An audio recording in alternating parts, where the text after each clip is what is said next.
Hey Alberto, how's it going? So yeah, I changed the movement right for the lat biased row using that machine. Let me know how that looks. I haven't done it in a while. Um, so yeah, I mean, at the end, I think it definitely felt a lot better on that kind of long. It was kind of the long head of my bicep, right? Because when I pull it, it's kind of like in the armpit and on the inside of my arm, which I think is the long head of the bicep.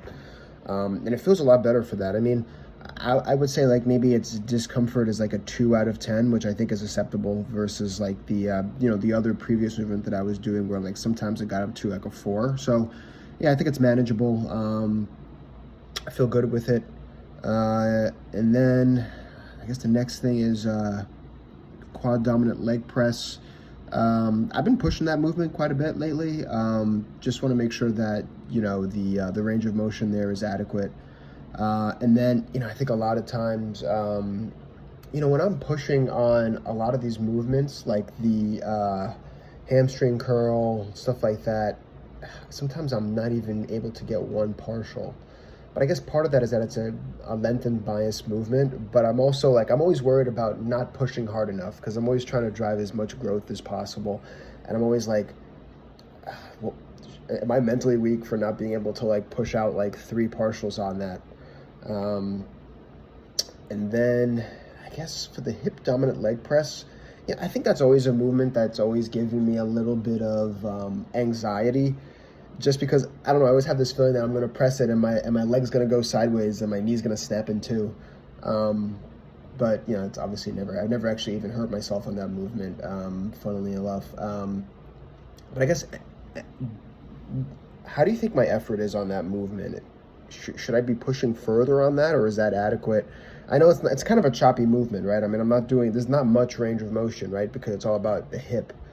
It's hard to tell sometimes. And then I guess lastly is the dumbbell press. I mean, I guess I'm wondering how that looked to you. I think a lot of times I'm kind of tied to doing because I do like 65, 60, and then 55 on that last one. And then I'm like, could I go deeper on that? I could go deeper. And then, I mean, I feel like I'm like a broken record, but there's always a trade-off, right? Between like the weight that I'm using, but also like, am I getting the most amount of stimulus, or would I be better off maybe using 50 pound dumbbells, which, it's hard to get my head around because I'm like, oh, am I getting weaker? But if you're making it harder, the range of motion, then that's fine. Kind of rambling a little bit, but I think obviously just trying to make sure I'm auditing my movements, right? Because sometimes when you're in it, it's hard for me to tell. Sometimes. Other than that, though, yeah, I'm feeling good.